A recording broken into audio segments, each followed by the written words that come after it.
Hey, Chris. Your favorite guy is on Fox News, Trey Gowdy. Oh, yeah. You hate Trey Gowdy. I mean, hate's a strong word. Okay. Very much dislike. Okay. Intense dislike. Slimy rhino. Slimy rhino. Is that the dude with the bat wing ears? Yep. And it looks like a fixed cleft lip. I don't know how he does that hair thing that he's got going on. I know. It's like, how do you do that every day? Yeah. I don't even know what to describe. It's like he's got a big wave of hair, like at the top of his head. And no, I'm not jealous. And then, whatever. Do you remember Max Headroom? Yes. He kind of reminds me of the. He does look a little bit like Max Headroom. Max Headroom haircut. But he's just always a kind of a D-bag. I remember when the Annunciation Church shooting happened at the school, and he goes, "It's always a white guy with a gun." It's like, thanks, Trey. Thanks. He sure did, didn't he? Yep. Yeah. I got excited. I went on a date with a girl one time, a woman one time, and she be careful. You're gonna make the haters in the YouTube chat go off. Just one time. I love how you had to clarify a woman. Well, was a girl. Was a woman. It was a female. Anyway, she said that she wanted Trey Gowdy to be the Attorney General and I forget. It was a long time ago. But she said, "Oh yeah, I'd like Trey Gowdy to be the Attorney General." I was so impressed. Like, she knew her politics. I was, very excited. I was the only one. You're very excited by her response. That was excited about the conversation, and she didn't go out with me again. He kind of looks like an angry ferret. An angry ferret. That's you know what? I could see him. Perhaps a dehydrated owl.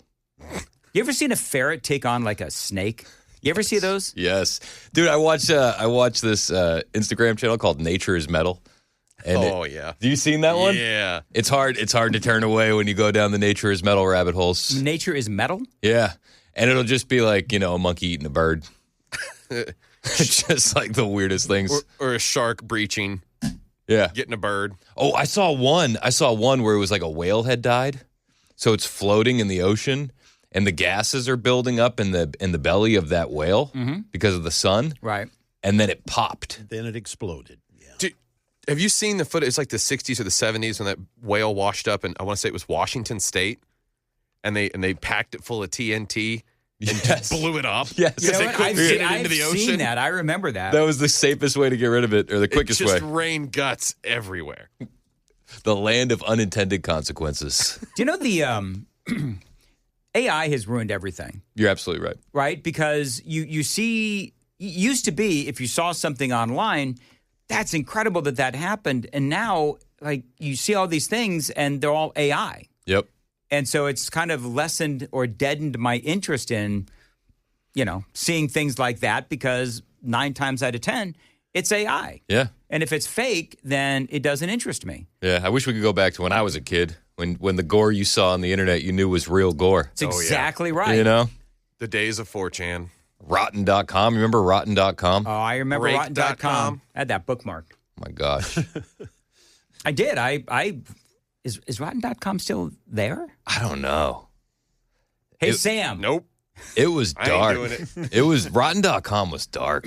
It was. Explain to people what Rotten.com was. I guess it was just did people upload the pictures or did they go out and find the pictures? But it would just be the most intense gore. Yeah, Like a guy got run over by a train, or like the cartels took out a guy, or that my generation's version of that was 4chan. And it was the videos being posted, and it's somewhat anonymous. yeah. But 4chan is still there. I don't know. 4chan was different than Rotten.com. I was on 4chan back in 2012, my lads. Oh yeah. I was. Are you big timing us? I am. Okay. I've never been on 4chan. You're missing out. It's the last. Am I? It's the last Whatever place you do, of free. don't go to random.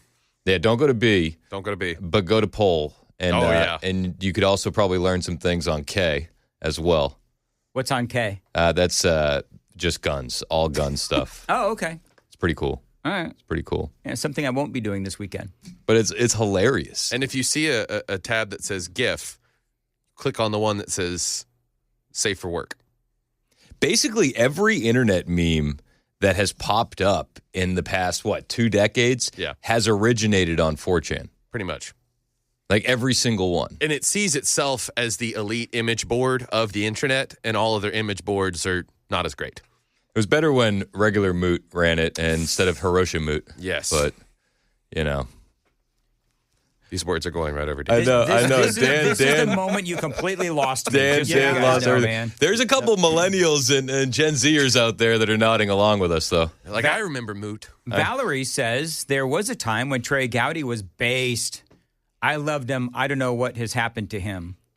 That earpiece that just, sticks out of his head filled with lies. Hey, did you hear that Trump is going to bomb Mexico? I'm here for it. That was... This is what I talked about this how many times before he got elected. I'm like, you want me to support a war? That is the war that you want to support, is the president bombing the drug cartels. And it's about time, honestly. This is the interview with Hannity last night. When did they tape this? Because this had to be pre-taped because they didn't talk anything about the Minneapolis stuff, right? I didn't see it. I don't watch Hannity, typically. Nothing against Hannity. It's just it's on so late. Dan says a lot of mean things about Hannity off the air. I do not. Oh, my gosh. You should hear him. Didn't you tell me Sean was a stupid name? No. I didn't. I love just insinuating things and watching Dan get uncomfortable. Like, no, I didn't say that. Damn straight we did. No, I really have no opinion of Hannity, to be honest with you. He goes, I don't think Hannity's bad. I don't think of him at all. Mad Men meme. All right, moving right along. This is Trump talking about how he wants to go after the drug cartels in Mexico. Love this. We've knocked out 97% of the drugs coming in by water, and we are going to start now hitting land with regard to the cartels. The cartels are running Mexico. It's very, very sad to watch and see what's happened to that country, but the cartels are running, and they're killing 250, 300,000 people in our country every single year. The drugs, it's horrible. It's devastated families. You lose a child or a parent. I mean, parents are dying, too, with drugs. Yep. So I'm all for bombing the car. Now, you know what's going to happen. The Democrats are going to be like, oh, no, viva la Mexico. You can't bomb Mexico. And they'll say that Donald Trump is bombing Mexico and not bombing the cartels. 100%. Because that's what they're doing you probably heard on the way in. I'm talking about what happened in Portland. Yep. Where, the Border Patrol shot a couple of Tren Aragua people, and they're not even reporting that they were Tren Aragua people. It's insane, isn't it? The way they just lie by omission. And then their supporters will either not fact check them or not care enough to fact check them because Orange Man bad. Yeah, it's just to be expected, I guess.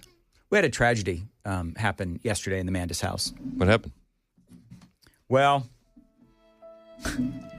Riker has been saving his money for a couple months, including birthday money, Christmas money, and so forth, to buy this remote control airplane. We go to Charlie Daniels Park, and in the first 45 seconds, this remote control airplane, it goes up into the sky, and it's like, oh, wow, look, it's flying. And, we're all very impressed. And then it goes right into the trees. So if you go to Charlie Daniels Park today. It was the Challenger of remote control helicopters. That's exactly what it was. So, and this thing was cool. And it flew really, I've never seen these things. So he flies it right into the tree. This is Charlie Daniels Park. There's I know, it's huge. The open space is massive. And he finds the one group of trees nearby. Surprise, surprise, surprise. So they have my wife and Riker have the bright idea and by the way, there is a crowd watching all of this.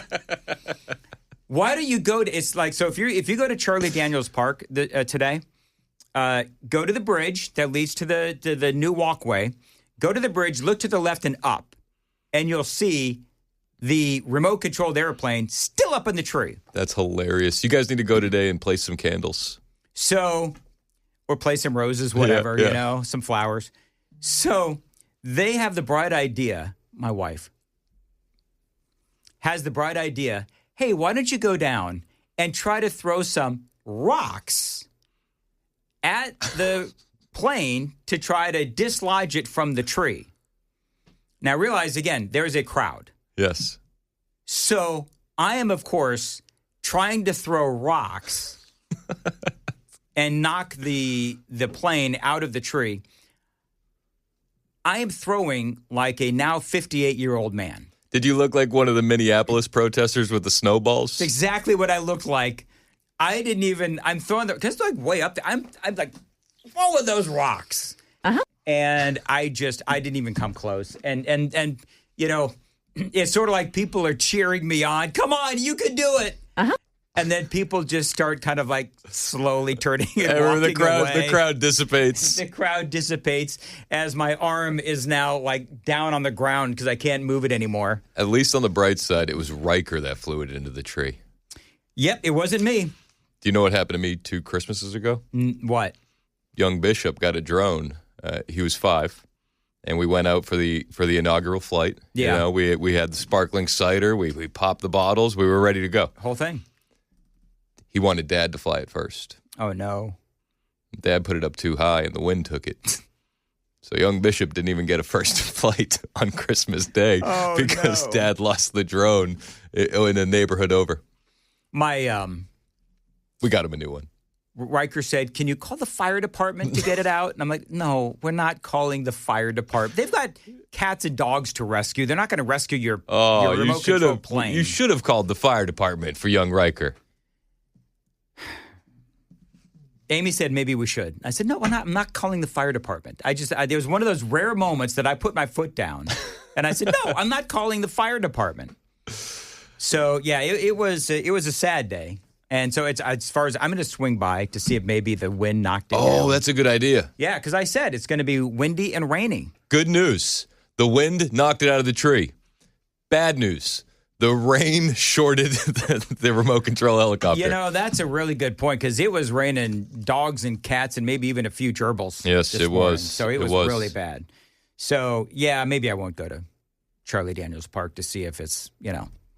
We made it all better, though, because we got him a Happy Meal on the way home from McDonald's. Oh, there you go. And what happened with McDonald's? So there was a local McDonald's in Minneapolis. In Minneapolis, who said they wouldn't serve ice and all that. They have a sign on the door that says ICE agents are not allowed inside. Here, I have They have a security guard working the door too. Right. I know. Yeah. It's like, and you think about that. What kind of McDonald's needs a security guard? That city is bad. Oh. I just sent you the It's audio. awful. So there's a huge sign on the door that says no ice. And so this citizen journalist is talking to the security guard out there, and she's like, well, what? How are you going to stop them? Well, how are you going to know? That's number one. How are you going to stop them? And two, if I saw a sign on McDonald's that said no ice, I just figured that I'd have no ice for my soda. Yeah, and funny. Remember, they'll say that ICE is the Gestapo and Nazis running around checking papers. But in Minnesota, if you want to go into a McDonald's, are they going to check papers? All right, here's that audio from the citizen journalist. In this McDonald's in Minneapolis, there's a sign on the door that says ice is not allowed. We couldn't help but notice there's a sign that says no ice on the door. Talking to the security guard. Yeah, just to let you know, at the end of the day, this is private property. Mm-hmm. So you can't just break the law because you're a federal agent. It's like coming into your house or coming to any other restaurant. There's rules. So. Did the manager put that on the door? How did that get there? I'm not sure, but it's there. How do you guys enforce it? They read the sign. At the end of the day, you have all right to come in and make a purchase. It's just there's rules and regulations. You can't just walk behind the counter. All right, so here's my question then. Can they go through the drive-through? That's a good point. Yeah, that's a good point. They're in unmarked cars. I would order food, and then once I have my food, I'd hold up my ICE badge or whatever. Let's also be honest. Any of these ICE guys they're packing lunch if they're in uniform because they know the people that are in that city and they're not going to risk finding a loogie in their sub, right? If anything, you know what I mean? Like, wouldn't Yeah. you? I'd be yeah. going to the deli at the local Kroger instead of going out to eat. Or you'd make sure uniform is off and you are off duty, so that way nobody knows. I would, because we know what people do, and we know how people are sick. people are sick. You see the protests overnight. Kristi Noem will hang. Yep. And save a life, kill an ice. Did you see what happened on the Ingram angle? So Laura Ingram is out there, and she says, "What are you doing out here? Why aren't you at work?" Right. And then the protester looks at her and goes, "Ha ha, joke's on you. I am at getting work." paid. I am getting paid." And Laura Ingram breaks the fourth wall like she's what's his name from The Office. She just looks at the camera and gives the thumbs up because she knows, like, that's gold, Jerry. That's gold. Do you have that? I do. Okay. Let me find it for you real quick. Plus, if we're being honest, in 2026, you're doing a mobile order. You're not walking up to the counter. Does anybody do that? Have you ever gone to those drive-thrus and they're like, "Are you going to be using our mobile app today?" It's like, no, I'm in the drive-thru. I'm not using the mobile app. If I'm picking it up through the drive-thru, You can't even go to Chipotle anymore without doing a mobile order. Yeah, you got to have the app. I don't like it. I'm not a fan of the apps. And then we had one where I'm from Boston, not Canada, so we do Dunkin' Donuts a lot. Yeah. And we had the Dunkin' Donuts app, and like you'd get rewards, and I was like, I'm tired of using this. I don't want the free things. I don't like the extra steps. Yeah, I finally got to the point. I got snarky with my Starbucks, Commie Coffee Starbucks. I actually, because they know me there, and I said, I will never use your app. Okay. I love you, but please stop asking me about the app. All right, and they Grandpa, let's get you back to the retirement home. Shut up. Here's that audio and that video from Laura Ingram. Shame! Do you have a job? So human race. Do you have a job? Shame! Shame! I'm getting paid right now. Shame! Thank you. All right. Checks in the mail from George Soros. Yes.